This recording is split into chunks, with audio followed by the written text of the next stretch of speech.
I have the pleasure of serving ISPI Montreal this year as chapter president, and so it's also my pleasure to introduce today's webinar, and before we do, a few details about ISPI Montreal and our upcoming events. So this today is a moderated panel. The topic is the building blocks of culture strategy for sustainable performance improvement. Here you have our guest for today, Steve Foran, who's actually calling in from Halifax. He's a culture change expert, speaker, and author, specialist in gratitude. Vicki Flaherty is joining us from Iowa City. She's a leadership development consultant for IBM. Christina Della Rocca is joining us from Montreal. She's a workplace health and wellness expert. And Romy, also from Montreal, is a change management specialist. So thank you all for being here, and we're really excited to hear what you have to share with us today. So you saw this slide already, just a little bit of webinar etiquette, so we can just pass by this as we all had a chance to read it.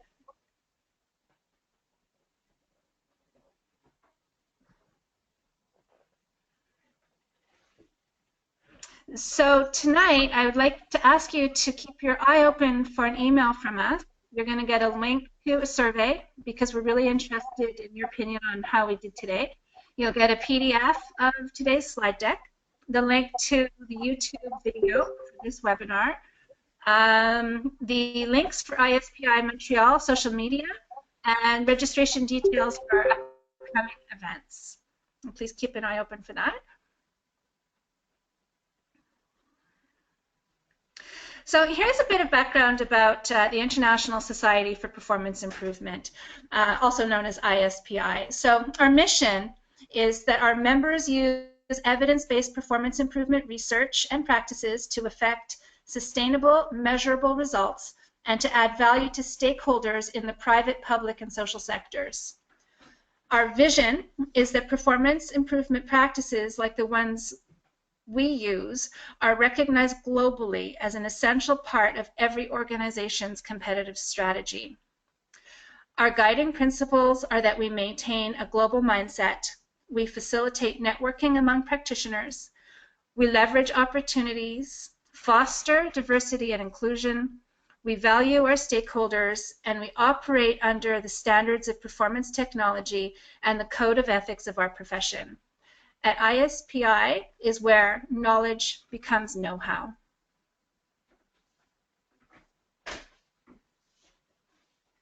Here's a slide that shows you our standards and our code of ethics, but I won't spend too much time on it now because you'll see that our speakers today have interwoven their presentations to connect with these standards and code of ethics, so you'll have a chance to look at it a little more closely in a few minutes. ISPI is global, and so here's a bit of a snapshot that gives you some perspective on where we are and how we show up internationally. So it's great to be connected to an organization that has such high standards of practice and that we really are working on a global network. We are now undergoing a membership campaign for this global network, and we have 4 packages to offer you so that you can become a member and join our society. I welcome you to have a look at our website sometime today if you can to see the incredible benefits that come from membership. And here, as you see, there's 4 packages. So if you just advance the slide. If you go for the gold membership, which is $195 US, really worth its weight in gold, and if that weren't enough, by joining our society before the end of the drive, which is on the 30th of June, you could actually win a conference ticket because the conference will be in Montreal in 2017. So that being said, I'm going to hand the floor over now to Romy, who will moderate this very, very special conversation that we're all very much looking forward to hearing. Welcome, Romy. Well, thank you, Corey, and thank you for inviting me back. I'm so excited to be here today. I often say that as a change management practitioner, I'm invited to accompany leaders and teams at very difficult transition points. And because I work in global transformations and I'm not industry specific, my work offers me a never-ending source of learning opportunities. And that, for today, I'm truly grateful for this learning opportunity and for that moderating this webinar has provided me. Carl Jung said that one looks back with appreciation to the brilliant teachers, but with gratitude to those who touched our human feelings. The curriculum is so much necessary raw material, but warmth is the vital element for the growing plant and for the soul of the child. You're going to hear the warmth that our speakers have today, and I'm so excited to listen again to the fresh ears that each of the presentations have. If we can just advance the slide, please. In our last webinar, we explored the impact of culture on performance improvement. We considered Shine's definition that a group's culture is how it gives life to its ultimate mission, goals, and means, and how it achieves its goals, how it measures and celebrates its performance. Effective performance requires a clear voice and consensus around culture. We saw how and why culturally engaged employees perform at their best, try harder, behave in alignment with company goals, and make better decisions to actively innovate. However, the challenge is we never start with a blank slate. We have a starting point, or the current culture. So how do we create a culture where performance improvement is fostered organically? Well, today we're privileged to learn from 3 expert culture engineers, 3 practitioners who will help us understand 3 building blocks for such a culture: gratitude, mindfulness, and wellness, and how we can implement these building blocks in our organizations. Our first speaker, Steve Foran, the grateful CEO and a culture change expert, will speak about gratitude. Next, Vicki Flaherty, a leadership development consultant, will help us understand how mindfulness can be applied in a corporate environment. And last but certainly not least, Christina Della Rocca will help us understand that our wellness is a critical component not only to our own well-being, but to our corporate culture and indeed the corporate bottom line. Before we hear from our speakers, just one more word about ISPI. As Corey pointed out, there are the 10 standards that competent practitioners follow in the practice of human performance technology. The first 4 standards are sometimes called principles because they are fundamental to every standard. Some aspect of each of these standards will be found in each phase of a project. We'll hear how each speaker sees the connection to his or her area of expertise and the standards and codes of ethics, and I invite you to do the same. Consider, for example, how mindfulness might add value, or how gratitude might help us work in partnership with clients and stakeholders, or how wellness might allow us to implement solutions. So without any further ado, it's my pleasure to formally introduce Steve Foran. Steve walked away from a career as an electrical engineer after having what you'd call an aha moment. He's the founder of the Gratitude at Work, and since 2007, he's spoken throughout Canada and the United States, sharing his simple Gratitude at Work philosophy. When he's not researching or teaching the benefits of living a grateful life, he can be found golfing or running, or trying to outwit his 2 grown children, Nick and Steph, who think this whole gratitude thing is a midlife crisis. I had the good fortune to virtually meet Steve last week, and I can tell you that he changed my perspective on gratitude and helped me understand the urgency to bring the gratitude conversation into discussions about performance and strategy. Please remember to type your questions for Steve into the chat bar. We'll have 5 minutes for questions after his presentation and another 20 minutes after all 3 presentations when you can ask your questions live. So Gratitude at Work links to the 3 standards that are highlighted on the left-hand side: focusing on results or outcome, taking a systemic view, and determining the cause. It relates to the 3 codes of ethics: adding value, collaborating, and continuing improvement. We'd be interested, of course, to understanding how you find these links. And so helping us today to build happier, more positive, flourishing workplace cultures, we're pleased to welcome again from Halifax, Nova Scotia, storyteller, leadership mentor, and recovering engineer, Steve Foran. Thanks, Romy. I just want to make sure that you can hear me. Either you can verbally give it to me back or just mention it in the chat, please. We can hear you. Great. We're going to begin learning about just a simple idea that's a foundation of positive, engaged, productive cultures. And maybe let's just step back with a question.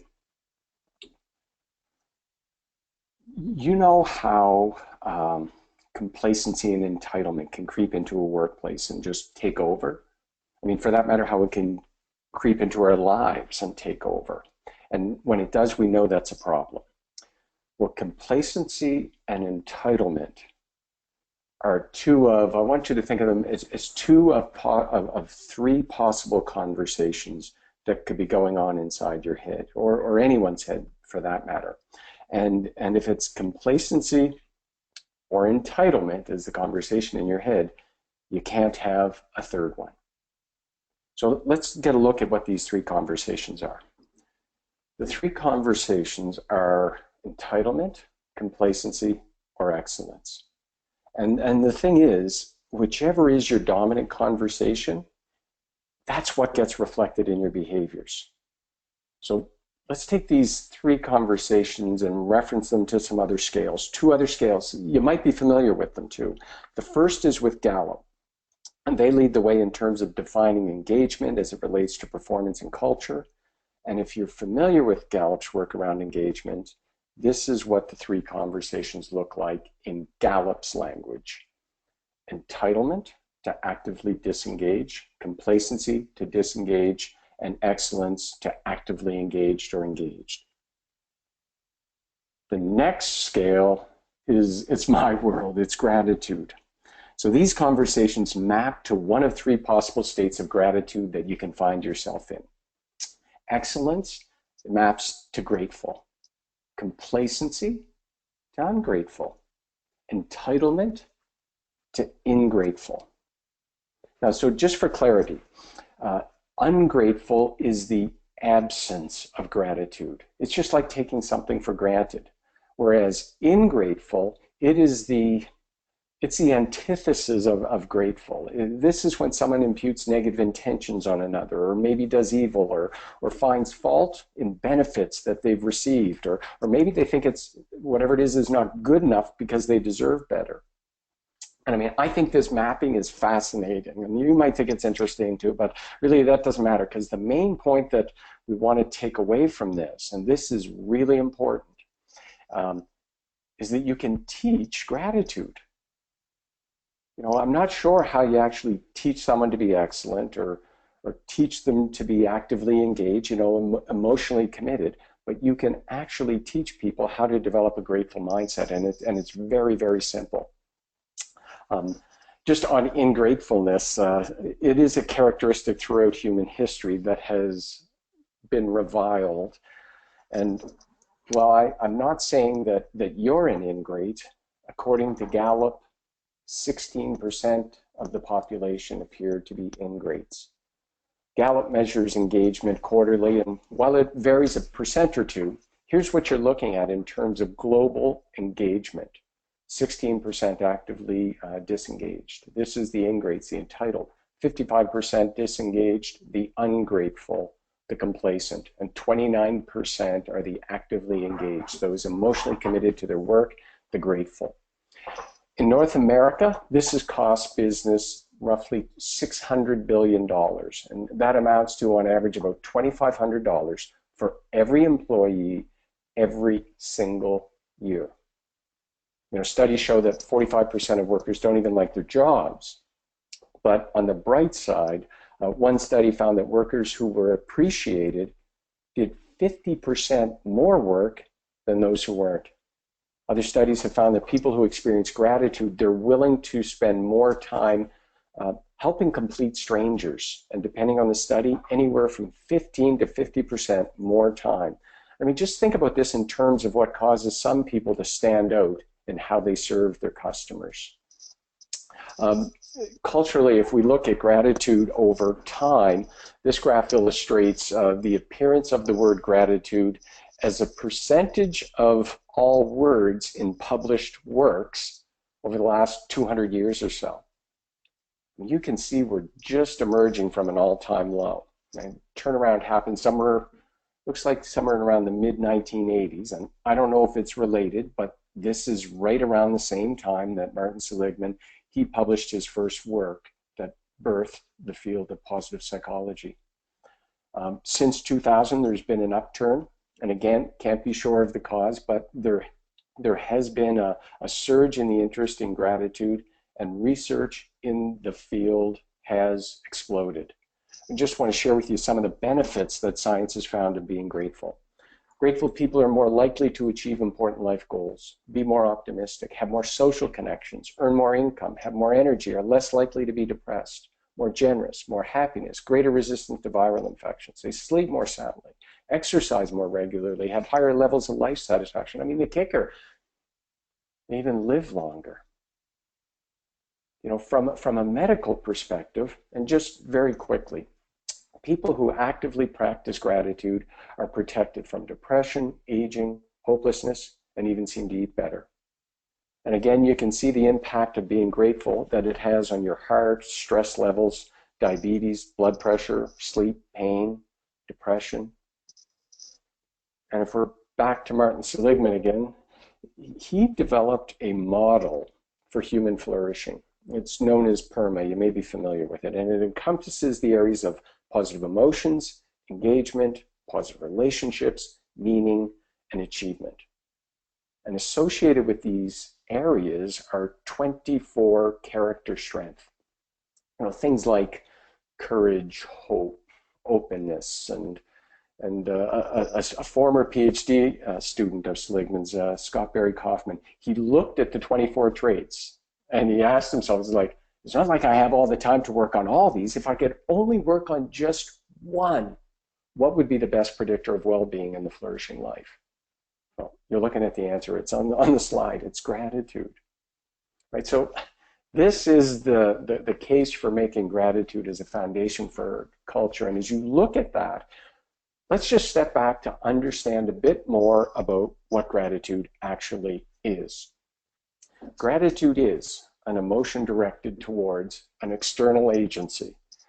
It's following aid when the recipient of that aid interprets it as valuable to the recipient, costly to the external agency, and provided altruistically and intentionally by the external agency. Now let's make these people. For example, the recipient could be an employee. If so, one potential external agency would be their boss. So you can probably see here, and it's important to note that gratitude, it depends upon the perception of the individual recipient.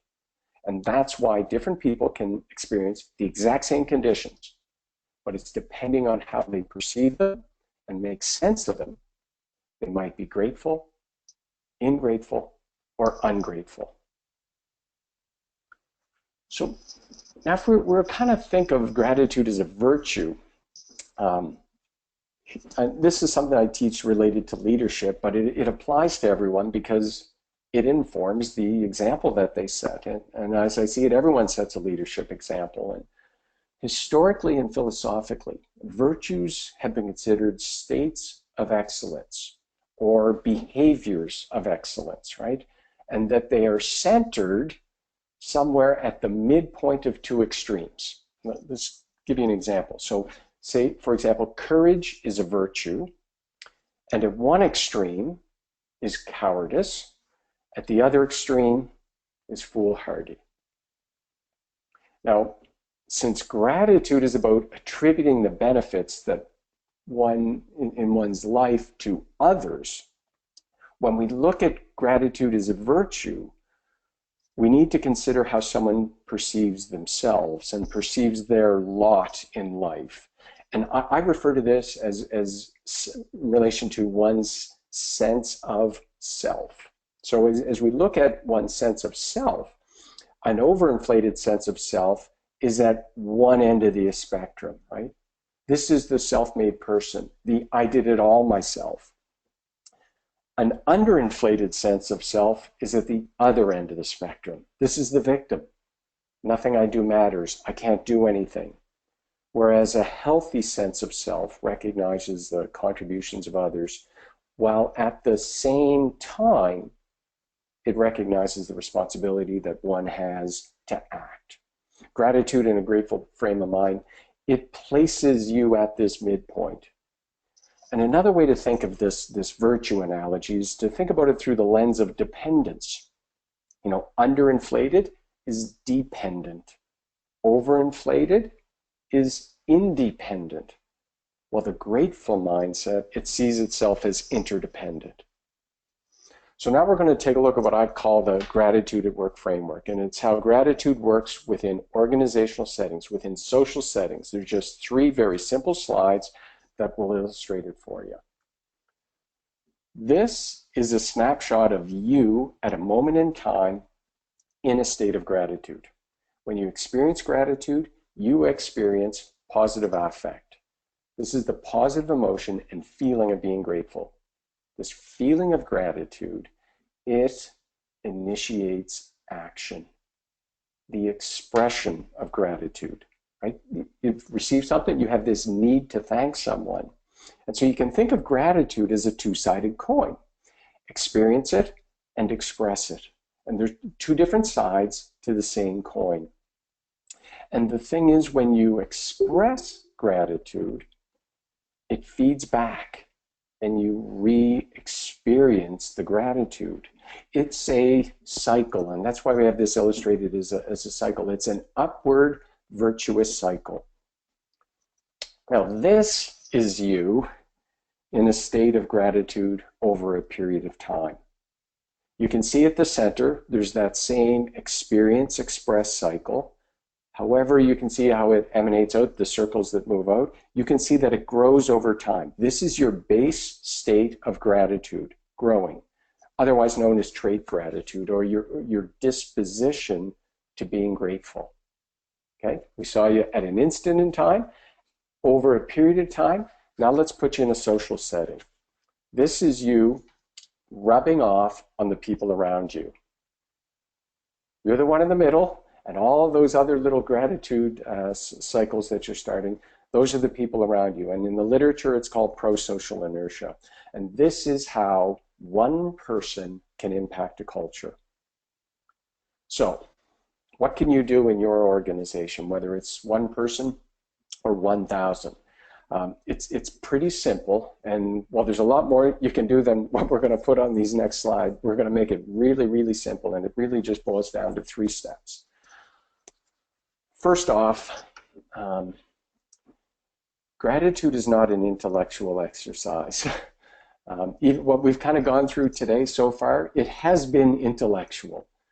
But when it comes to culture change, people need to learn about gratitude by experiencing it. And I've got laughter up here. So consider laughing. You know what laughing is. You know how to laugh. You know that when something is funny, you laugh. When it's really funny, you laugh a lot. But here's the thing. I can't just tell you to laugh and expect you're going to laugh. Like, truly laugh. You know, to truly laugh, you need to experience something that genuinely generates that laughter. I hope that makes sense, because the same is true with gratitude. Like, well, the information we're sharing here today, I mean, it is absolutely critical. Like, it's absolutely critical to understanding the importance of gratitude at work, but it's completely separate from what you need to do to bring about a positive, engaged, productive culture. So, here's your homework. This begins with you. Start your gratitude practice if you're not already doing so. I mean, while there's several practices, the most basic, simplest, and proven over the long term is to make a list of what you're grateful for and start a gratitude journal. Write 3 things in it every day. 2, and really before you do anything within your organization, look at your mission, vision, and values. How do they stack up against the virtue, the value of gratitude? Is gratitude explicitly stated there? Is something else related to it there? Is your mission and vision, is it at odds with the concept of gratitude? Because if it is, you have to deal with that first. 3rd thing to do is teach your people. And while some people are going to need to know the reasons about how and why gratitude helps organizations eliminate complacency and entitlement, and just like we're talking about today, this is information, and information is not what is going to create change. For performance improvement to occur, for transformations to occur, people need to experience gratitude. So what you need to do in teaching your people is provide your people positive learning experiences where they get to reflect on what they're grateful for, make sense of it, the same way that you would experience a comedian. Right? They don't tell us the structure of the joke and how it works. They let us experience the joke. So let your people experience gratitude, because when it comes to gratitude, your people need more. Thanks for sticking with me on this. Thanks to all the folks at ISPI, and thank you, Rami. I hope it's been helpful. I'd be happy to answer any questions if we've got some time. Well, Steve, I'm grateful to you again for this time, for this discussion, and at each time I hear your presentation, I walk away with more thoughts and questions, which I think is stimulating and not bewildering. So thank you. I think perhaps of just life experience and where we are at each particular moment. Today, what's standing out to me is that link between the underinflated sense and being dependent, and that overinflated ego and being independent. And it's kind of easy to put names and faces to those personalities. Wondering how that links up to gratitude. Do you find that those personalities link to ungrateful or ingrateful behaviors or emotions? I'll speak from my own personal experience, because I was, I'm the oldest of 5, and responsibility is a big value of mine. And as I went through my life, I could see myself judging other people. And, in particular, if I saw someone who's resorted to a life of crime, or people might have been looking for money on the street, and I would look at them and think, get a job. Why don't you do something? And I found myself very judgmental and independent. And then I had the realization, the aha moment, that it was as if my life was just handed to me on a silver platter. And one of my clients, he describes it as, he said, Steve, I thought I hit a home run, but then I realized I was born on third base. And that was the experience that I had. And, so I can speak from personal experience of thinking that, like my success, it's my own individual achievement. But quickly gets reframed when you see all the interdependence that other people have done to contribute to my life. But if I'm plowing through life completely oblivious to all the contributions that others have made, I take this self-made man, self-made woman approach, which really in popular culture, in what I see, it's encouraged and supported through our popular culture too. That's really so interesting, and so interesting to me. I was actually listening to a podcast this morning and hearing somebody speak about the changes in the Canadian anthem, the new wording in the Canadian anthem, and that debate about inclusiveness. Mm-hmm. And members of disenfranchised groups are never the ones to complain about being too politically correct. Mm-hmm. So that same kind of idea about understanding about who's helped us become where we are. Mm-hmm. Yeah, no question. And just having that realization is powerful. Well, thank you, and thank you very much. We've had a couple of other questions come through privately, and Vicky's saying she loves that home run third base story, so thank you for that analogy. I wish it was mine. Well, but you shared it, so it's all part of that common pool now, so thank you. Yeah. For me, one of the real big takeaways is that gratitude really isn't a hippy-dippy kind of feel-good activity. I think that's the way we we see it, but it's really a performance driver. You made that really clear. And I really like the alignment of gratitude with engagement. Those first slides that actively engage with a grateful and culture of excellence, disengaged and ungrateful and a complacent culture, and actively disengaged with ingrateful, it should be a word, and an entitled culture. And I find sometimes I like that very much. So thank you. You're quite welcome. We hear so much about entitlement outside of the workplace and employee engagement in the workplace. And thank you for helping us provide some language and context to bringing those conversations together. Ultimately, we're only about one person ourselves, inside and outside the workplace. So going forward, I wonder how we can have this discussion with leaders who are not aware of their culture, whether they're excellent, complacent, or entitled, or they think they are, but they aren't really. Or more dangerous, perhaps, not even aware of why their employees are engaged or not, or why they are grateful, ungrateful, or ingrateful.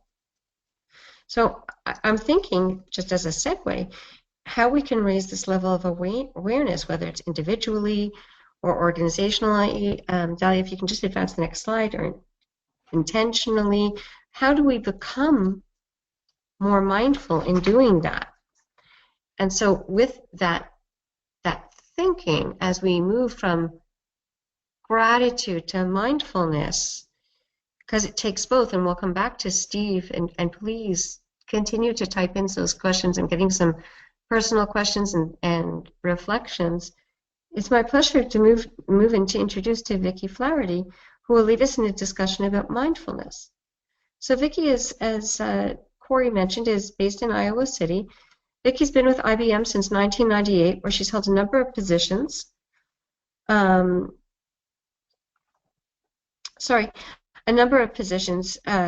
Supporting leaders. Vicki is an avid runner and yogi, and loves to travel the world with her husband, Jim. She believes in being present in the moment and focusing on what really matters, and honoring every individual and listening from a place of openness, of caring, and examining issues from different perspectives, acting with passion and courage and creativity. I thought I'd like to share some of the titles of Vicki's publications, not only to whet your appetite for what she's going to share with us, but also to give you an appreciation for her depth of knowledge and her unique perspective. So Vicki's written articles, blog articles like posts, Have a Little Compassion Starting With You, Get Going with Mindful Mini Habits, Building Your Focus Muscle, Using Your Breath to Create Greater Awareness, Why Mindfulness Matters, Leading with Intention, Developing IBM Leaders Through Socially Responsible Service Projects. Vicki loves traveling, as I said, with her husband Jim, running and yoga, and she finds joy in gardening, music, and writing. Vicki helped me see that mindfulness is not we'll move to the code of ethics. So mindfulness, Dahlia, if you can just advance the slide. Mindfulness helps us focus on results or outcomes, take a systemic view, add value, work in partnership with clients and stakeholders, helps us collaborate, and helps us focus on integrity. Vicki helped me see that mindfulness is not an all or nothing activity, but a practice that can be implemented and perfected, not only at home, but in the workplace. I look forward to hearing your takeaways, and please don't forget not only to write them in the chat box, but also to tweet these out with to ISPI MTL with the hashtag. Please remember to type your questions again in the chat bar, and we'll have 5 minutes and another 5 minutes just as we are reserving for Steve. You can ask your questions to Vicki as well. So without further ado, I will turn the voice and the mic over to Vicki.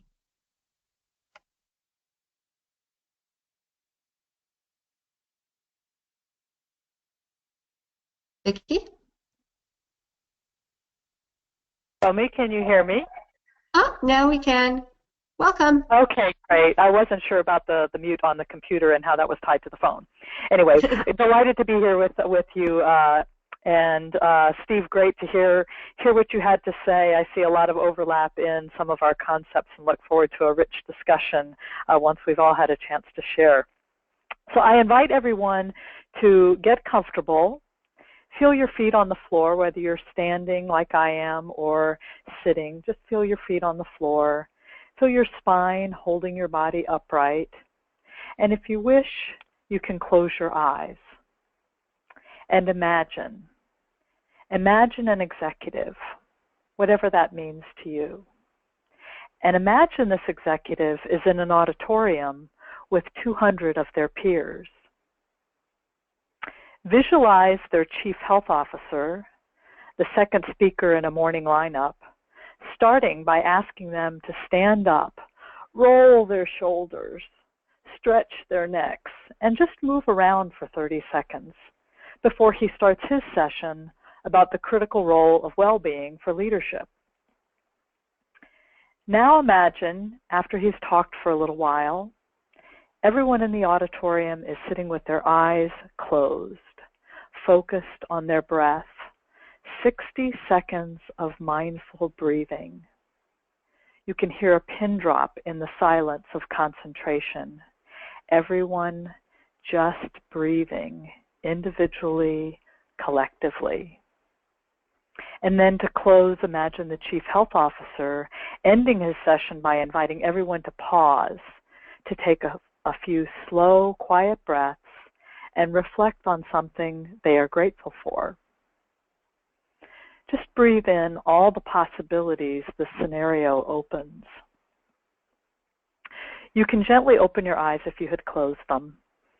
This actually happened to me last fall during a leadership event that I was running for new IBM executives. And I get goosebumps thinking about it. I got goosebumps at the time because I had this realization that this mindfulness movement that I was inspired to lead felt like it was really beginning to take hold.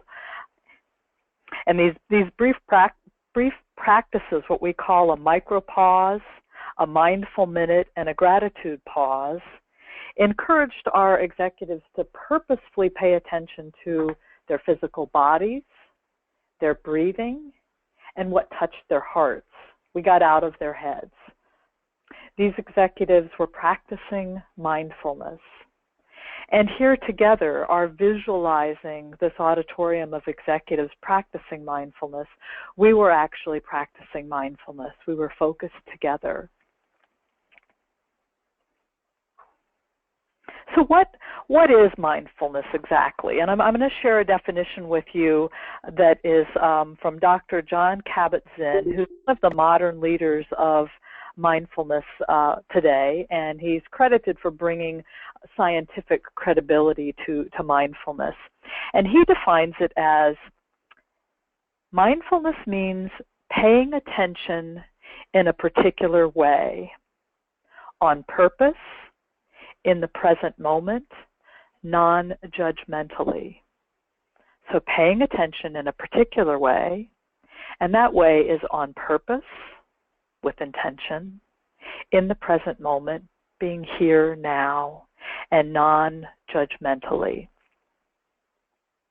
Mindfulness refers to both the state of paying attention, so you may be being mindful, and the practice applied to support paying attention. So you may practice mindfulness. You may have mindful practices. And the state that we achieve when we practice mindfulness is awareness. And it's awareness of our thoughts, awareness of our emotions, and awareness of our physical sensations. We slow down enough to tune in to our inner experience. And you can probably sense that gratitude is a form of mindfulness, the way Steve was describing it. And given the focus on physical sensations, my guess is we'll find some tie-ins to what Christina is going to have to share with us. The traditional practice of mindfulness is meditation, and most of the research on the benefits of mindfulness is based on a regular meditation practice of like 8 to 10 weeks, where you practice mindfulness, meditating, focusing for 20 minutes a day. And Many people I know don't feel like they have the time for that. However, there seems to be agreement that even integrating small practices into your day can make a difference. And whether you realize it or not, you probably practice mindfulness every day. For me, I practice it on these long solitary runs that I take. I practice it when I'm gardening and focus on the feeling of my hands in the dirt. I practice mindfulness when I'm writing. I keep a gratitude journal, Steve, and I write poetry when I'm feeling some uncertain emotions and want to work through those. Some things that you might do that qualify as mindfulness. Enjoying nature from your kitchen window as you do the dishes. Getting completely immersed in your favorite song or a new piece of music. Taking some deep breaths while sitting on the highway, frustrated with the traffic. Using mantras like, I can do this, to shift your thinking and create the mindset you want to support you.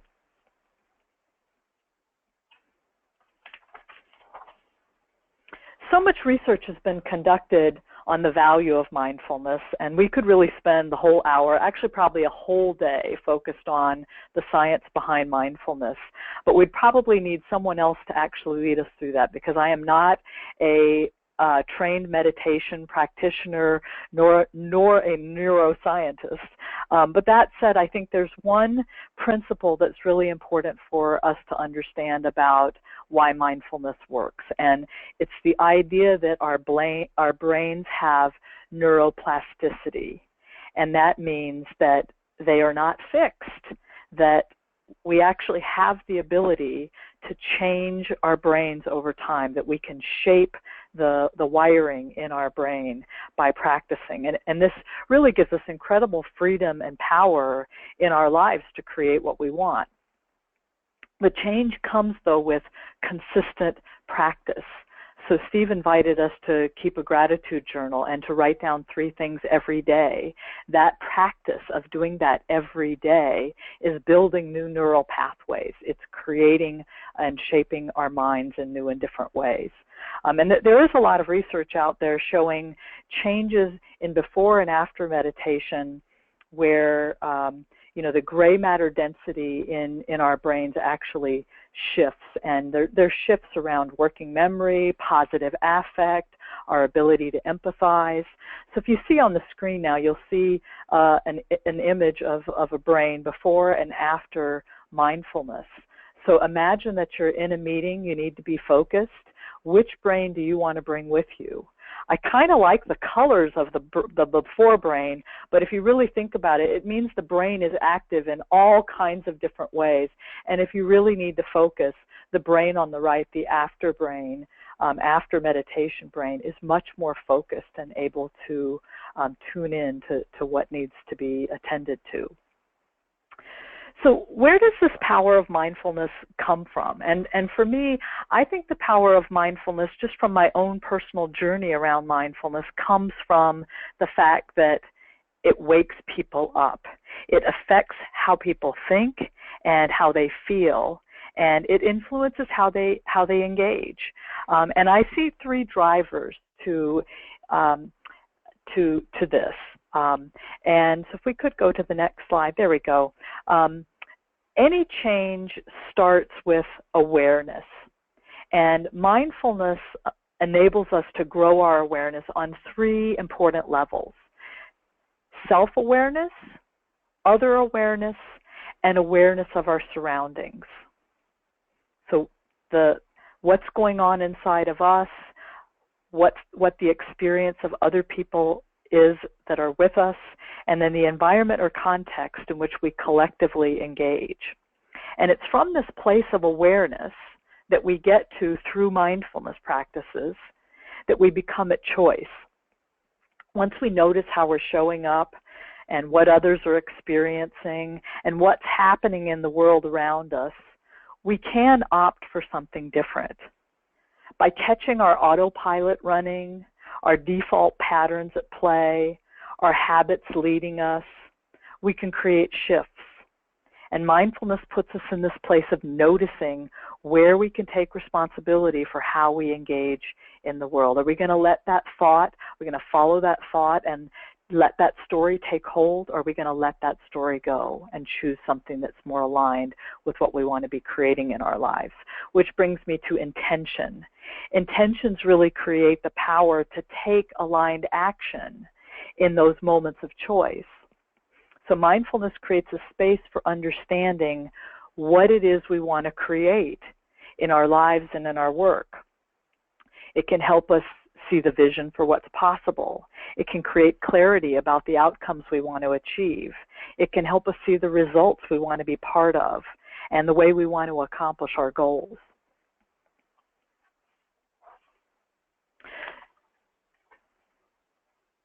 I like the question asked of me by one of my colleagues, and I believe he's here with us at ISPI in Montreal, a fellow IBMer named Daniel Polikan. And we were talking the other day in preparation for today's session, and the question that he asked is, what's the promise of mindfulness?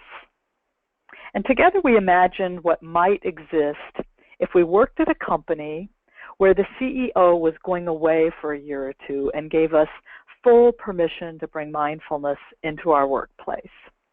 And here's what we decided it would look like, this organization, when the CEO came back and walked in to our organization. The CEO would feel something. She would sense calm and feel a positive energy. The place would be alive. She would walk further into the space, and she would find people exploring ideas together, listening and asking questions, testing their assumptions together. People would be in relationship and understand each other. They would be considerate and sensitive to one another. Everyone would speak their truth, and everyone's voice would be heard and appreciated. Caring, compassion, courage, creativity, and curiosity would emanate. Passion and possibility would be awake. And another of my colleagues, Yana Mitsoda, who leads mindfulness practice at the IBM Client Innovation Center in Borneo, Czech Republic, recently asked IBMers there why they practice mindfulness or why they want to practice mindfulness. And I want to share with you their list because it paints a vivid picture of how a high-performance culture might evolve through mindfulness. These colleagues were seeking the following kinds of things: greater self-awareness and better ability to help others, heightened awareness of their surroundings, better focus and concentration, greater clarity, better memory, less distraction. They wanted to manage their wandering thoughts and understand and respond to their emotions. They wanted to let go of things that don't matter. They wanted to have a better ability to clear their minds and to be more effective and productive with increased efficiency, doing less multitasking and making fewer errors. They wanted to reduce their stress and rejuvenate their energy, have a greater sense of joy, feel better, and find balance. That's the promise of mindfulness. So what can you begin doing right now to create mindfulness as a reality in your organization? And I've got three points as well. And as I think about what Steve shared with you, there's some definite alignment here. So I start with you. What can you do? And my recommendation is to make it real for you first, just in the way Steve suggested, keeping a gratitude journal, finding a practice that works for you. And you might also choose to journal in other ways as a mindfulness practice. That's how I got started. And you might just capture your free-flowing thoughts, allot 5 minutes and just write down what you're thinking about, particularly at a time where you're unclear, you're angry, or you're frustrated or uncertain. And then you might also just, at a point where you've concluded something or something significant has happened, take time to do a, quote, retrospective and look back on that experience and write down what you've discovered or learned or how you would do things differently. So you can do mindfulness with journaling. In one of the articles that Romy mentioned, I have a list of mini habits. So if you check out those links, you'll see some other possibilities. And then secondly, Steve mentioned, what are the organization's values and vision? And so I think it's really important to create alignment. And I'm actually skipping now to explore readiness. So think about, the alignment of the values and vision and mindfulness. And you might start small here as well. So you might write a mindfulness blog or have someone write a mindfulness blog. You might organize a mindfulness lunch and learn. You might host a mindfulness webinar. You might have someone lead a mindfulness practice before or after work. Basically, try something, see what happens, and then discover what your organization is ready for.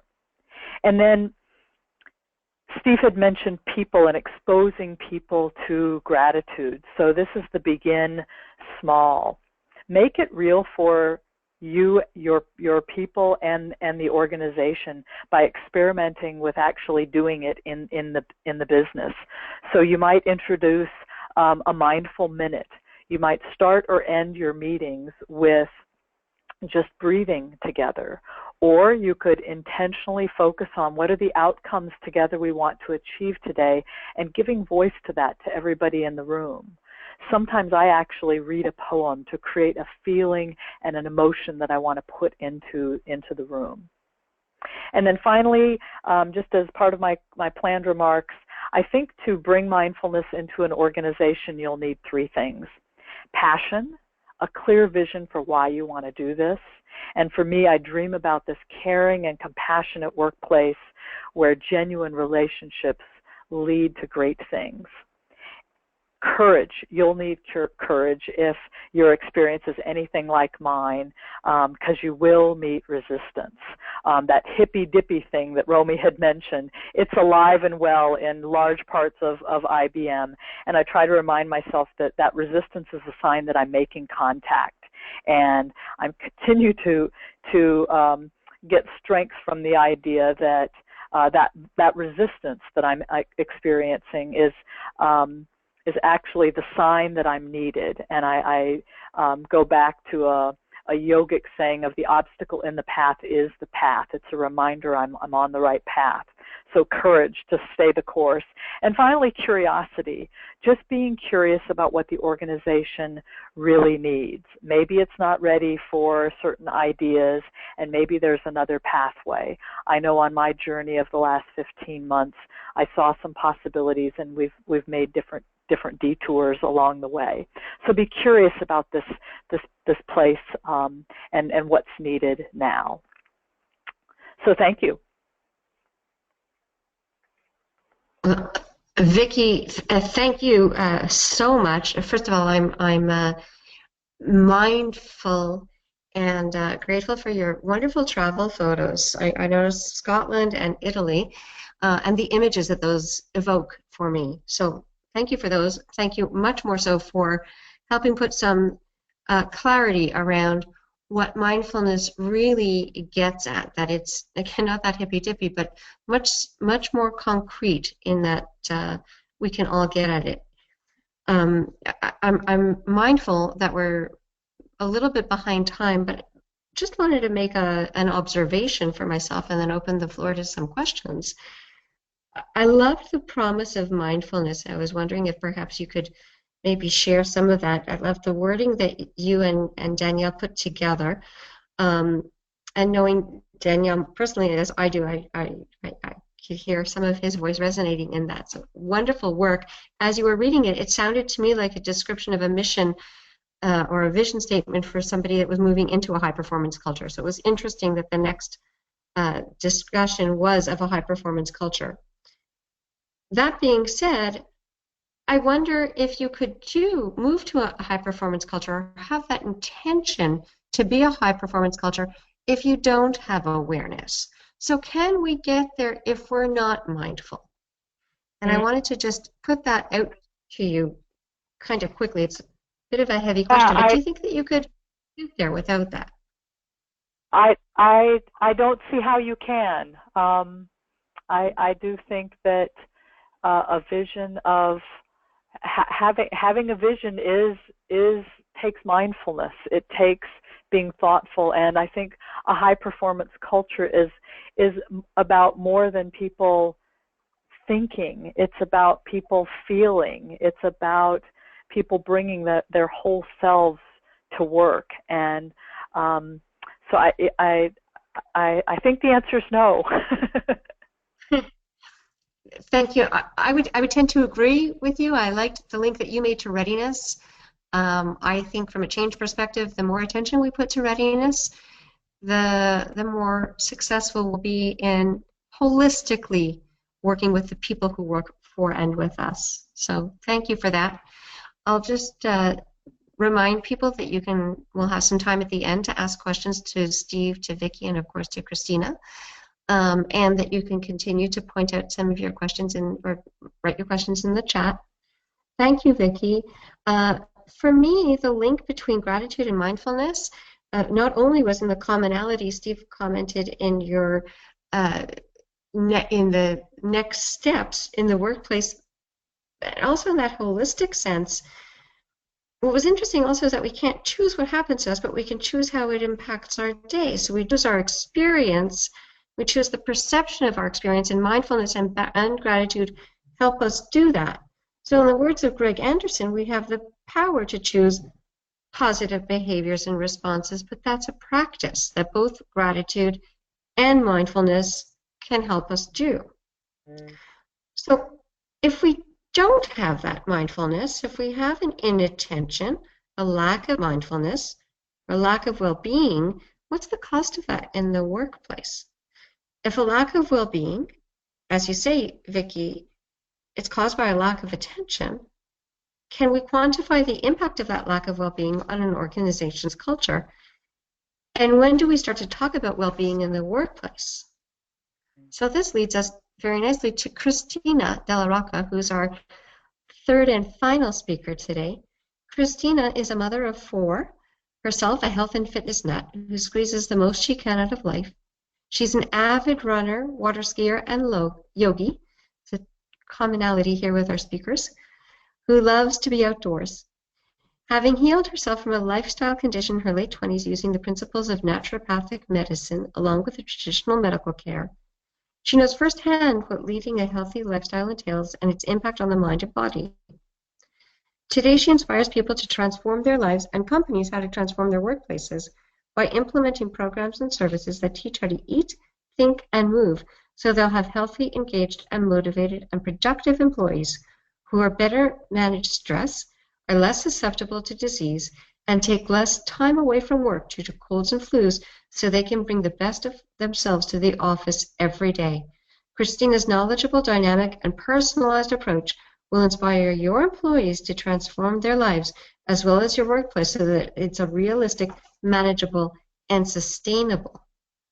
For me, what's so interesting is when we look at the Code of Ethics and the standards of ISPI and wellness and the link, because when we look at the next slide, we'll see that wellness touches almost all of the standards and almost all of the Code of Ethics. I'm going to just put that bug in your minds while we listen to Christina, who's helped me understand that while offering a lunchtime yoga is a fantastic initiative, it isn't enough to achieve bottom line impacts, productivity targets, absenteeism targets, or turnover targets in the long run.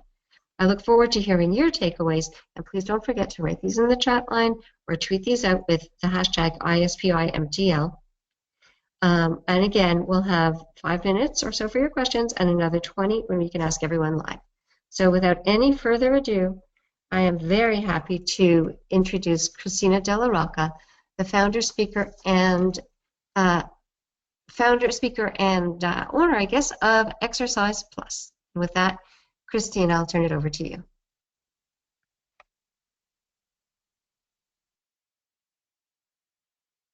Christina?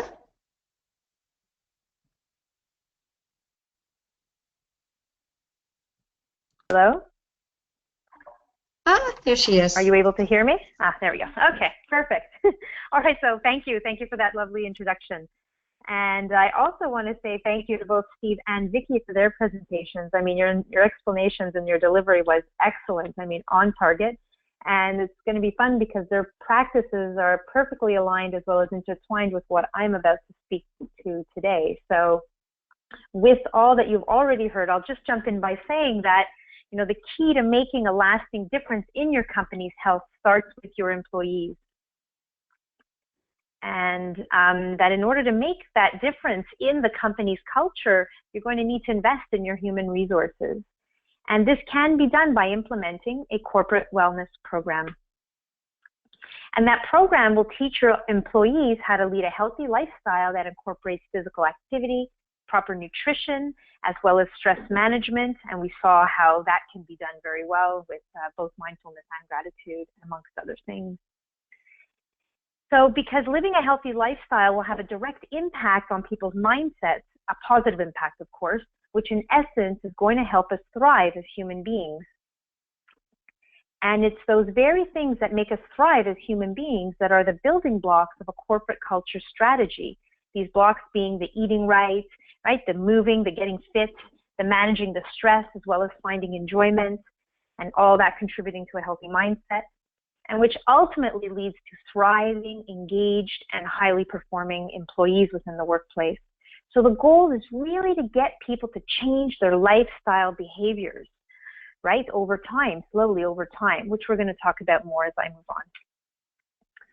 So the aim is to maximize human potential within the organization so that also the organization will be able to maximize its performance.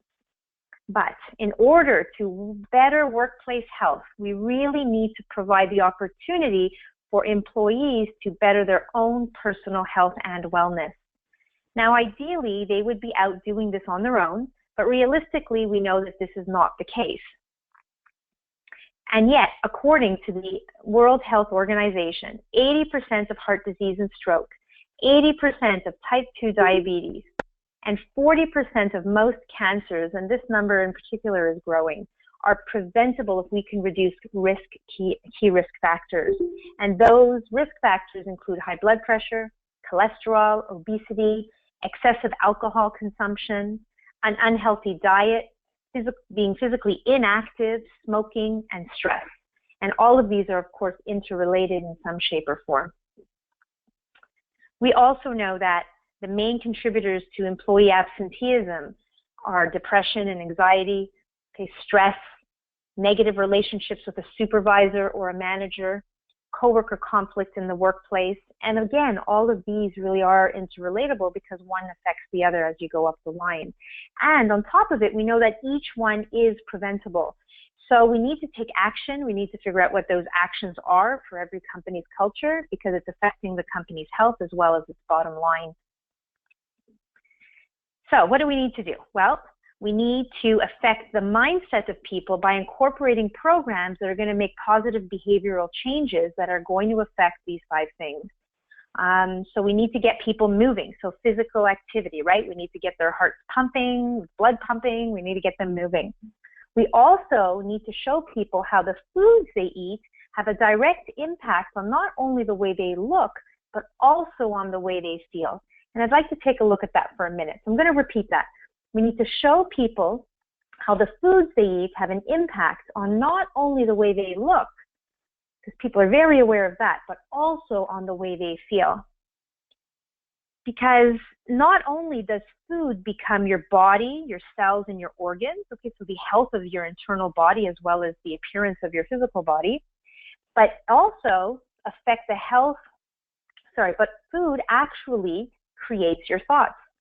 So for instance, if you have sugar for breakfast or coffee and a donut, like in the image here, you're going to think much differently than if you've had some fruits or oatmeal or some eggs, right? So if you're eating a burger or fries for lunch, you're also going to think much differently than if you've had a mixed green salad with some delicious whole grain bread or some fish and vegetables.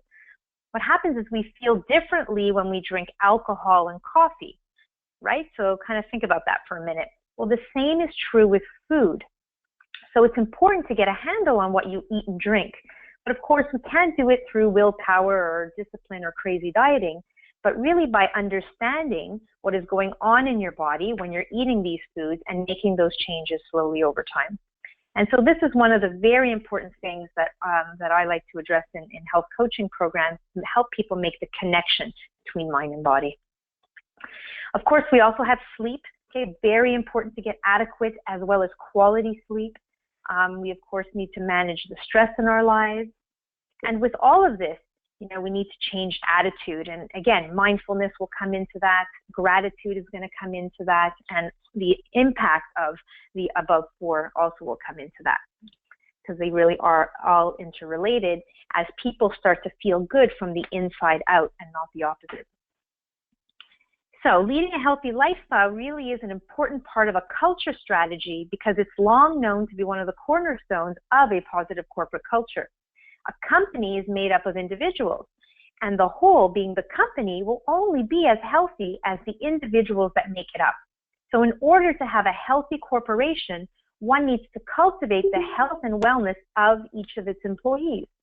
So management that recognizes and encourages individual health and well-being will form long-term sustainable engagement in the form of things such as reduced absenteeism, going to reduce insurance costs, long-term sick leave and recovery times, higher retention and attraction of quality employees. And we can really see how that can come together. Enhanced on-the-job performance, increased worker satisfaction, more energy, more mental focus, better morale. People are going to be able to manage stress more efficiently, their health, have a work-life balance, and of course an enhanced corporate image. And so if we take all of those benefits and we combine them, what do we get? We're going to get increased productivity and profitability. However, unless you are a health and fitness junkie already, leading a healthy lifestyle can be challenging, and especially starting one too. People are busy, people are tired, and they are often overworked, stressed out, and overwhelmed juggling the demands of careers and families and everything else. So most people out there know, right? We need to incorporate physical activity into our lives. It's important to eat well. And most people know they need to take the time to relax and recharge and take breaks from the stress and just enjoy life. But knowing and doing it consistently, which is necessary to reap all of the benefits, isn't always easy. Because unfortunately, for most people, am I still on? I hear you, Hello? Christina. Hi, I'm having okay. some trouble hearing. Yeah, I see that the slides don't seem to be moving, so I just wanted to make sure everything's okay. Yeah. Hello? Oh, it's all gone to green for me now. Hi. Mm-hmm. Hi. Are you hearing me? Today is not a good day for technology. I can hear. I'm just gonna ask if the participants can chat out. Peter said he can hear. And so people seem to say they can hear. Okay. Oh, I'm sorry for interrupting you, Christina. I'm going to turn it back to you. No problem. No problem. Okay, so I left off, saying that, knowing, how important physical activity and nutrition is, doing it consistently isn't always easy, and yet it is so necessary if we're going to reap those benefits over time. And so people really need to be educated. They need to be motivated, and they need to be supported through the process. Because unfortunately for most people, the first thing to go when life does get in the way is physical activity. Boy, I'm getting a lot of echoing. I don't know if that's okay. It can represent a chunk of time and effort that is needed elsewhere. And quite frankly, although if you attend a lunchtime yoga class or to head out for a run to burn up all the frustration that's oh. I think maybe something's wrong again with the technology. Hello? I'm just going to ask that everyone mute themselves. This is Davina. Right. Everyone mute themselves except Christina. Okay. Perfect. Let's try that again. Okay, all right. Go for it. No problem. So All right, so, let's say physical activity and nutrition and eating well and all that requires a lot of effort. And sometimes, we can use that effort elsewhere, when life gets hectic. And so you might not feel like, heading out to the gym and going for a run or whatever it is that you love to do, and instead hold on to the aggravation. Or maybe you might even opt for an unhealthy solution, such as pouring a glass of wine or immersing yourself in television. These will, of course, provide some relief in the moment, and even I indulge in them from time to time. But what happens is that they do not change a person's perspective or their mood or their stress level in a positive way long term. And they're certainly not going to help people resolve problems, and this is problematic both personally and professionally. And the same is true where nutrition and stress are concerned. We already saw how food has an impact on our thoughts, and our thoughts are going to have an impact on our food choices. So let's take just a little brief look, not too sciencey, but at the stress response for a moment. So what we know is that stress, and especially the way you react to it, affects your health as well as your happiness. I'm not seeing the slides advance again. Perfect, there we go. So next slide. And when we continuously get stressed, our hormones start to get all out of whack. And when that happens, we start to get moody. So I don't know how many people on the call there get moody from time to time, but when that occurs, we can start to fall into an emotional slump, whether it be short-term or a lengthy time. And we start to lack motivation when that happens. We become more fearful. We start to feel badly about ourselves. And what do you think happens next? Yep, you guessed it. You tend to reach for comfort foods. You might overeat. You might skip meals or skip yet another workout.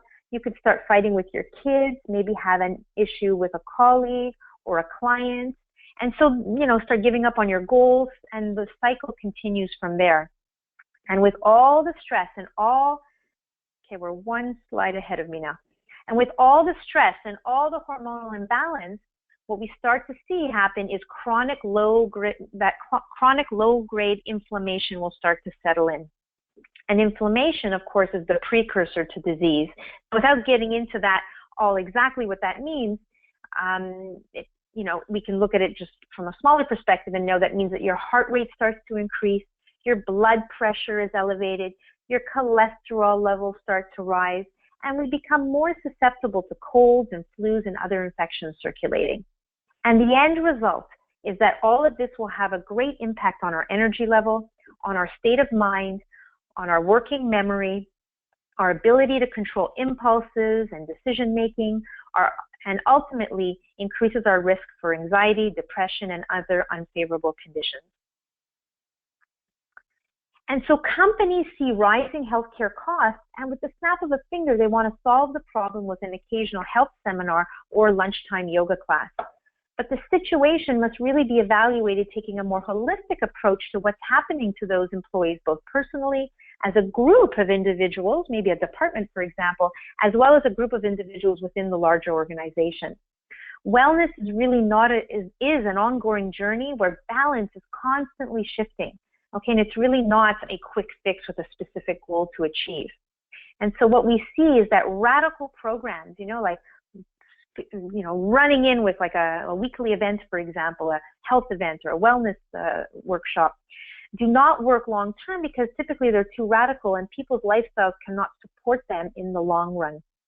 Programs must be manageable, they must be realistic, the results must be attainable, and of course the program must be sustainable. Which is why it's really important to help people connect with the fact that regular exercise, proper nutrition, and stress management play an essential role in our health as well as in our quality of life. You can have the best products and the smartest team, but if your employees are sick, tired, lack motivation, and are not engaged, that is definitely going to affect the work environment, which is ultimately going to affect performance and the company's bottom line. So for a corporation to be healthy, its employees must be healthy, they must be happy, they must be motivated as well as engaged, and really have a stake in the business.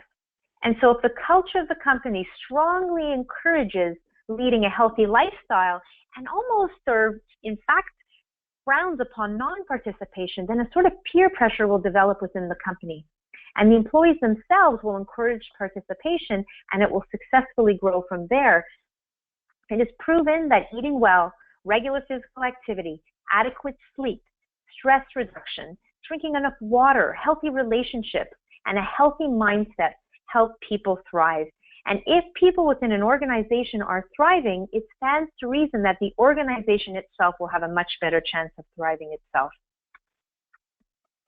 But we know that people tend to slip back into old habits very easily, and I see this all of the time. And I love that both Vicky and Steve talk about journals and keeping things up. So it's really important to get people hooked and keep them hooked, right, until the new healthy behavior becomes a part of who they are, and also within the organization that promotes health and well-being as part of its culture in order for the initiative to succeed in the long run. And when done well, significant evidence demonstrates that when the employees are given the opportunity to take a personal interest in their own health and in a corporate wellness program, it results in long-term savings to the employer. If we look at the hard measures, we see that in Canada, for every dollar spent on corporate wellness programs, the returns are a cost savings of between $2.30 and $10.10. That's pretty significant. It's at least double. And we see that in the areas of decreased absenteeism, fewer sick days, reduced claims, lowered health and insurance costs, and of course improvements therefore into employee performance and productivity. So what the data shows is that corporate wellness programs affect performance and therefore the bottom line, while at the same time building goodwill. So what can people start to do right away to make this concept a reality within your organization? Well, the first thing you need to do is we need to meet, okay? And you need to make a preliminary assessment of the company's objectives, where the company is in terms of its current culture and offerings, if any, and of course its logistical possibilities, right? How much space is there? What kind of, what are the hours? How do things function within the company? And from there, a basic strategy can be created, but subject to change as people move through the next steps. The next step would be a seminar. So you want to hold a seminar that's going to motivate participation, okay? And it needs to be informative and interactive, promoting the power of health and fitness, and also lets the employees know what the plans are, and of course gets them excited to be a part of it. Now within about 2 weeks of getting everybody excited, you need to follow up with some individualized assessments. I find this works very, very well. In essence, we want to get the facts and figures that are going to lead to people getting motivated and excited to participate. So this is the time to really find out what is it that the employees want. I always recommend surveying the employee body anonymously and providing the health and fitness and wellness evaluations individualized. It's super important, that part of it, to meet them individually, to learn about who they are and connect with them personally so that you are able to design a program thereafter that will prove to be successful. Next, we want to create the program. So we need to match the wants and needs of the employees with the objectives of the organization. So this is where we get people into better shape, we get them working out, where they're going to learn about nutrition, maybe through some health coaching programs, learn what to eat, when to eat it. Stress management, we might bring in mindfulness programs and gratitude programs, massage therapy programs, different things like this so that we can achieve vitality and enjoyment and balance in their lives. And of course, we want to continue to develop the employee's sense of community, as we're improving the company's culture towards a healthy culture. Next, number 5, we want to implement the program. And number 6, evaluate and keep fine-tuning the program over time to make sure it's meeting the objectives that were initially set out. The wellness program strategy must be really well thought out. That's really important. It must be well presented during the opening seminar and, of course, followed up upon and evaluated regularly. This is especially important in the case of a new program entering an organization that is aiming to change its culture to one that is health-oriented. Any inauthenticity, and I've seen this so often, is going to be quickly picked up on and potentially hinder the organization long-term. And so I will say it again, spending money on a lunchtime yoga class without implementing the right steps and pieces will only prove beneficial if everyone slowly but surely gets on board. So you really must have a plan. And in order to affect change within the organization, it's really important to listen, right? Listen to what the organization and its employees want. It's really important to hear what it is that the organization and its employees need. We need to respect the company's culture, what it is currently, and slowly move towards maybe what we want it to become. We need to teach people how to eat, how to think, how to move from the bottom to the top or the top to the bottom, and how to manage stress, of course. We need to get people engaged. Okay, we need to get them participating and into the results. We support the actions continuously, the progress as well as the challenges. And we consistently follow up and provide accountability. And of course, we inspire the enjoyment of a healthy lifestyle. And so with that, I thank you very much for your attention, and I'm sorry for all the little technical glitches there. Christina, thank you. And technical glitches just help us be mindful and present and breathe. Exactly. And it's all good. It's all good. Thank you so very, very much. We've had a couple of questions during your presentation, so I'm going to put one to you. There's two. I'm going to start with the second one, and I'm going to come back to the first, because I think the first was asked to you, and I think it's a global question. So the second question was about the steps, and somebody was asking specifically about the steps in your process, and that there is a process in rolling this through the implementation. So the person was asking about the steps, starting with steps 3, 4, 5, 6, and I'm going to just assume, but whoever this was who asked, you can enter in the chat if I'm not interpreting your comments properly. Is this something that you work out with each organization to tailor to their needs? Do you have a process that you kind of, how you roll it out, and that's what you do? So what does that look like, that process? Okay, so as I mentioned, the first thing that we do is there's some interest, and so I'm sitting down usually with either an owner or an HR manager, or oftentimes even a whole team, the whole team that would be involved, and I get a feel for what's going on. We make an assessment of what is going on in the company. What is it that they want to change? Why do they want to bring some programs in? Is there some, is this interest coming from the employees themselves?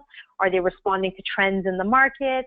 So what really do we want to do? And yeah, then from there, of course, yes, it's always fine-tuned. There's so many different possibilities of programs and services that can come in. And then, of course, we have to, respect also, the company's budget, and then we figure out how to move from there. But the way I've seen it done, when it's done really well and it's effective long term, is when we make an initial strategy as that team. They're in that initial meeting, and of course, I work on that strategy with them, from there. And then we present it and we get everybody really excited.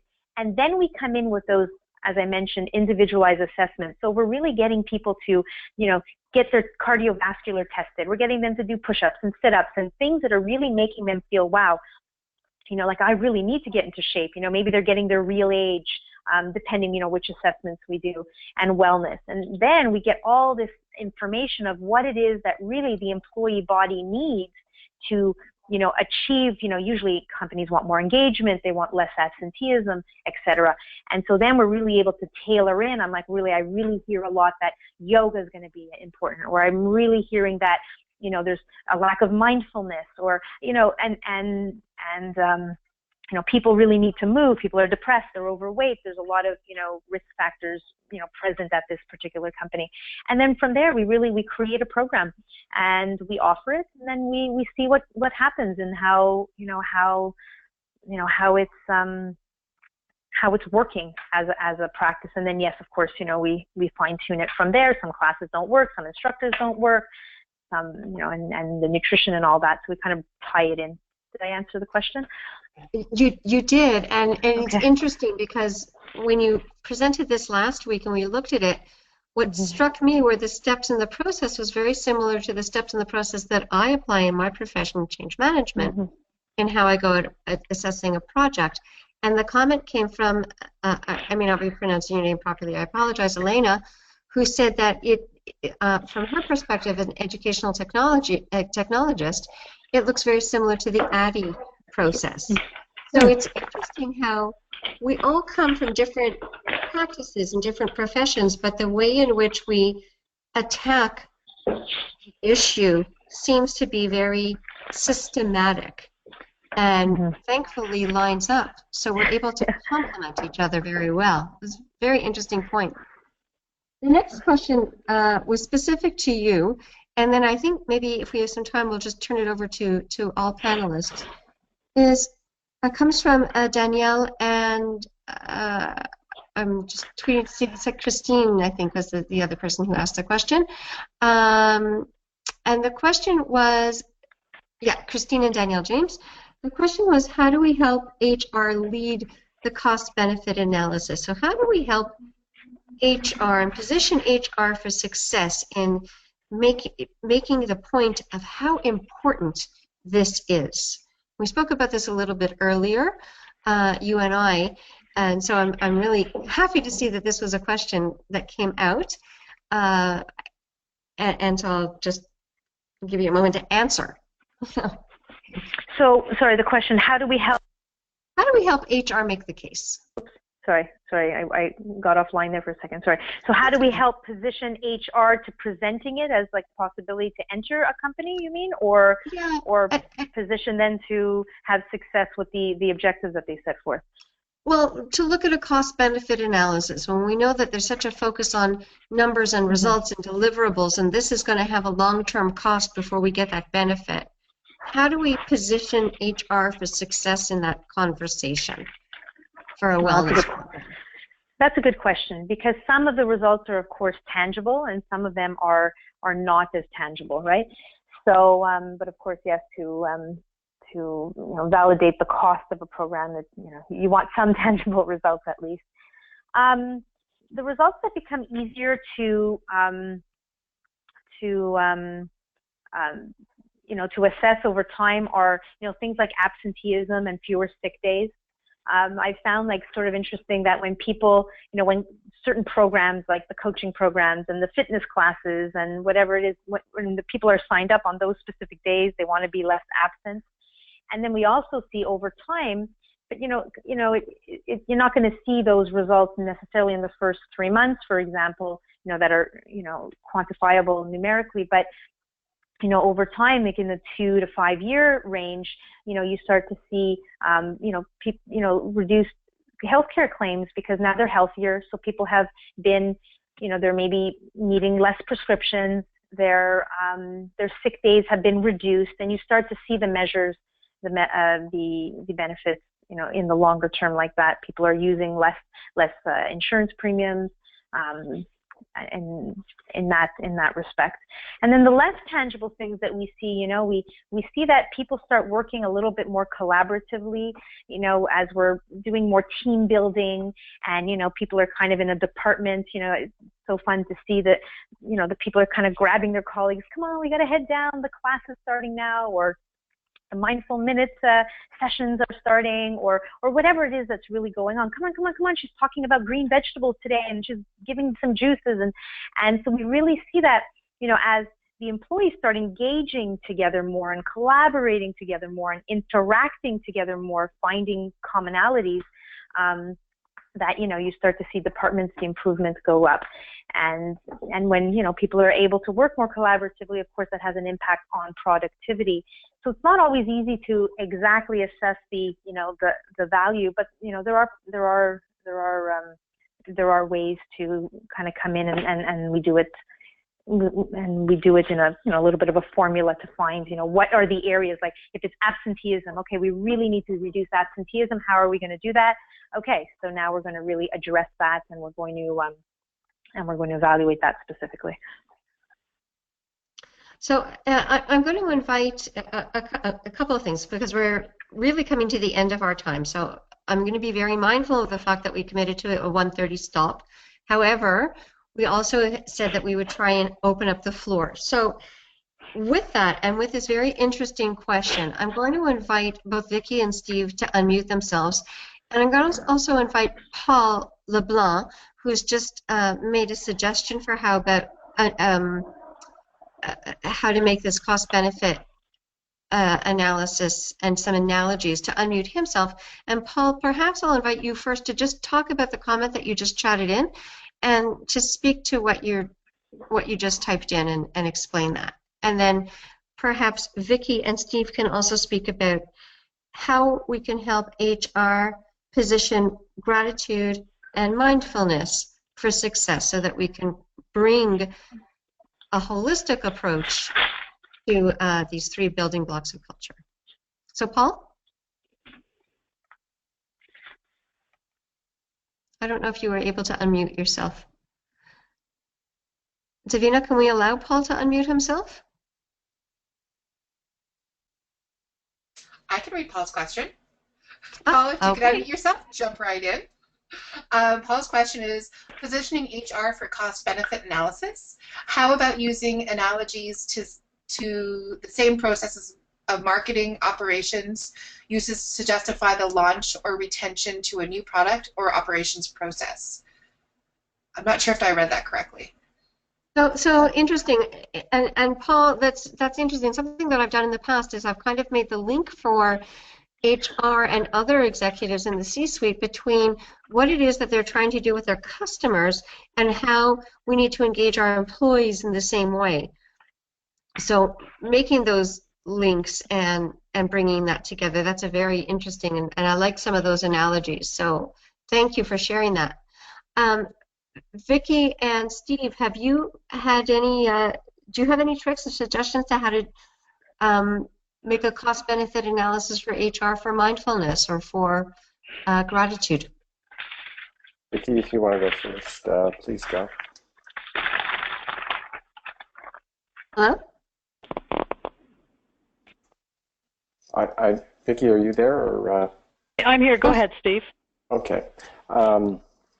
There's a couple things that, this thing with gratitude, it is such that the cost-benefit analysis, it's important, but if that's the only reason an organization is doing it, it's not going to work. And if I'm dealing with HR, I'm going to tell them that. If I'm dealing with CEO or the owner of the business, I'm going to tell them that as well too. If that's the only reason that's going to happen, this is not we're not a good fit together. But that said, let's put a case together for you. I will try and get that, like the stuff that the industry information that's available. A lot of it I shared with you, and a lot of it is coming out. I try to make that available to my clients and potential clients to help them make informed decisions and point them to places in their organization where they're already where they're already measuring these types of things. And Christina mentioned it, things like absenteeism and sick leave and health benefits, those types of things where they can quantify and point those to people. Some of the non-quantifiables, I tell them, get on the phone to my other customers. And when they can talk to another customer and they can hear the unquantifiable things, or whoever it is that is going to ultimately decide this, so that they can speak more, someone who doesn't have any other interest in it, that is another powerful way to move, to move it forward. If there's resistance, like there's probably more, I'm more likely to come up resistance against the idea of gratitude versus the idea of just wellness and health. I think, I'm not complaining with that, it just seems to be a fact. If there's resistance to that, it doesn't matter what that cost-benefit analysis looks like. In my experience, that's what I've found. So I hope that's helpful. Over to you, Christina, or Vicki. Sorry. Yes. Yeah, I would agree. I would agree with that, definitely. I mean, selling fitness and nutrition principles is certainly an easier sell. It's more out there. I mean, mindfulness and gratitude are gaining momentum now, and it's coming because it's implicated and it's part of it. But sometimes it's, you have to kind of interweave it a little more subtly. I think Vicki kind of talked to that a little bit also earlier. But people in management and they're understanding it, and oftentimes they'll bring it in sometimes because depending on the mindset of the management team, because it's trendy at the moment. So, and you kind of come in, but they see it once it's in and it starts to take over. Then people are like, wow, it really does have a huge impact, more so than we would have thought. And likewise, if you spoke to some of my customers, they would say the same thing. This is Vicki. I'll just add in, that phrase I used for readiness. I think I agree a lot with Steve in terms of, either the organization is ready and will open to this idea, or you meet with resistance. And in IBM being a company of almost 400,000 people, I get a little bit of both there. And what I'm seeing is more organic growth. In the past 15 months, we've really grown in different parts of the globe because there are people passionate about it and that believe about it in various locations, and they're making it a reality. And we're integrating some things into our leadership classes, and some people embrace it, and some people are still like, "What are you doing? What's this hippy dippy stuff?" And so I think the cost benefit won't necessarily entice our organization to embrace it. There is a readiness that it's hard to articulate exactly what that is, but I think part of that does relate to alignment with the organization's values and vision. And what I see as my opportunity right now in leading this movement is to make that connection for our leadership around how mindfulness helps drive the vision and the values and where we're going in our transformation. And so that's the opportunity that I have now. And one of the reasons I'm delighted to be here, because you've really helped me think a little bit more about the culture and how we can do that. So Vicki, Steve, and Christina, thank you, all three of you. From my perspective, I'm often asked, and I often speak to, why does change fail? And the three of you have given me some ways to articulate it, but really, most importantly, and these words come from you, Christina, it's not a quick fix. And that's what's one of the biggest lessons learned for me, that we can't neglect our health, our well-being, that doing so costs us personally and it costs our organization. So I'm going to just summarize a little bit. We're moving a little bit late, and I appreciate those of you who have stayed on the line. We'll just got about another 10 minutes or so. Clearly, the three of you have really helped us understand that our people are our machine, and our culture is the engine. And the building blocks of culture, gratitude, mindfulness, and well-being, are the components of this engine. But the failure to maintain these building blocks, or to address them, or to pay attention to them, really does have a cost.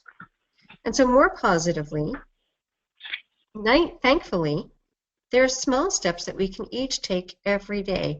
And looking at engagement drivers and creating mindfulness habits and establishing healthy patterns of behavior at home and in the workplace can yield tangible impacts on the bottom line. And so the building blocks of culture really can and do drive performance. So no matter what the culture building blocks, gratitude, mindfulness, or wellness, we are ultimately seeking the same end result, an engaged and high-performing workforce, and yet we don't seem to be able to give voice to the importance of these building blocks. And so to me, it seems that these are not nice-to-haves, but rather they're must-haves. And you're right, readiness is that. Sometimes they're just not ready to hear that, and maybe that's a fit issue. And then we come back when they're ready. So thank you to all three speakers for showing me personally and showing us how these building blocks contribute to the bottom line and how they can be interwoven into a global strategy. But to take Christina's motto, once again, I'm stealing from you, Christina, one step at a time is a good place to start. So I'm going to turn it back to Corey now, and thank you for giving me this opportunity, Corey. Oh my goodness, thank you, the four of you, for such a wonderful, wonderful presentation. I'm just sitting here and I'm thinking how mindful I am of the gratitude that's washing over me because of the wonderful sense of well-being and wellness I have because of what you've shared. So thank you very much. I'm going to just more housekeeping details. So for the event that's live, bear with me for a couple of minutes. So this conversation is clearly very important for people who are leading businesses and for people who are members of the universe. I'm just going to jump in again. Sorry, this is Davina. If you are unmuted, if you could just mute yourself again. Thank you, Davina. Thanks so much. Thank you Back to you, Corey. Thank you for that reminder. So this is an important conversation for business and for business people and for members of the workplace. So we're going to carry on.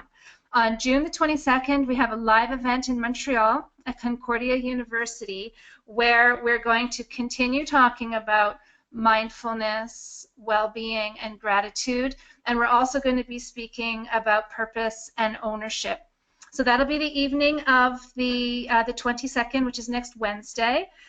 Professional price tickets are $45. Student tickets are $25. And it will be, we will have refreshments there as well. And so because Steve won't be joining us from Halifax, Marc-André Lanciot is going to be joining us from Care Lab. He is the CEO of Care Lab, and he's going to be leading the conversation on gratitude. And Vicky's colleague, Daniel Poliquin from IBM Montreal, is going to be leading the conversation on mindfulness. Christina will be there, Christina De La Rocca, so you'll have a chance to meet her in person. We also have Christina Snyder, who's the Senior Director of Operations for an organization called Aviation Strategies International, and she's going to be talking to us about the notion of ownership of our roles and our responsibilities, no matter what rank or role that you find yourself in within the workplace. And we also have Leanne Bridges, who's a Montreal-based business consultant and founder of an organization called Designing Transformation, and she's going to be leading the conversation on purpose. So this will be open space technology. So for those of you who have never experienced this, it's a fascinating and fun and powerful way to dig deeper into really important concepts. So we really hope to see you there on the 22nd. Other events coming up in Montreal for ISPI is our summer fundraiser. It's a walk at the Lachine Canal, and the money we raise is going to support our students. We have a very robust population of students as part of ISPI, so we'll be supporting them as well as our active volunteers towards educational opportunities for performance improvement and how they can bring that into workplaces. Next slide. So I mentioned June 22nd, that's next week. September 28th, we have the next in our culture series on culture strategy for corporate goals. So that'll be a live event in Montreal. October, we have the privilege of hosting the Global Board of Directors, who will be here in Montreal getting ready for the conference. So you'll all have a chance to meet them. So we hope you can mark that one on your calendar as well. And we're going to cap off our culture series on November the 30th with sustainability and succession planning for culture and performance improvement. So please mark your calendars and sign up for our newsletter so that we can send you reminders. Next slide. This is the conference reminder for the International Performance Improvement Conference in Montreal, April 28th to May the 2nd, 2017. We went, there was a big delegation from Montreal who went to Philadelphia this spring, and it really is an extremely special conference to attend. Absolutely, you will find yourself in your professional home surrounded by people who care about these things that we're discussing today.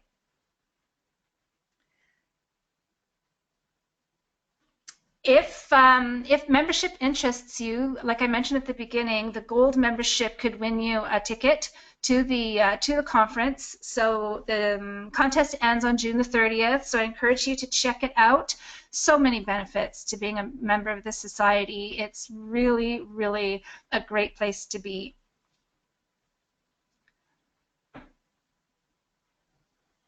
Now, as we talk about gratitude, I would really like to just pause here and be mindful of how many people were involved in creating this webinar and in bringing you the events that we organize.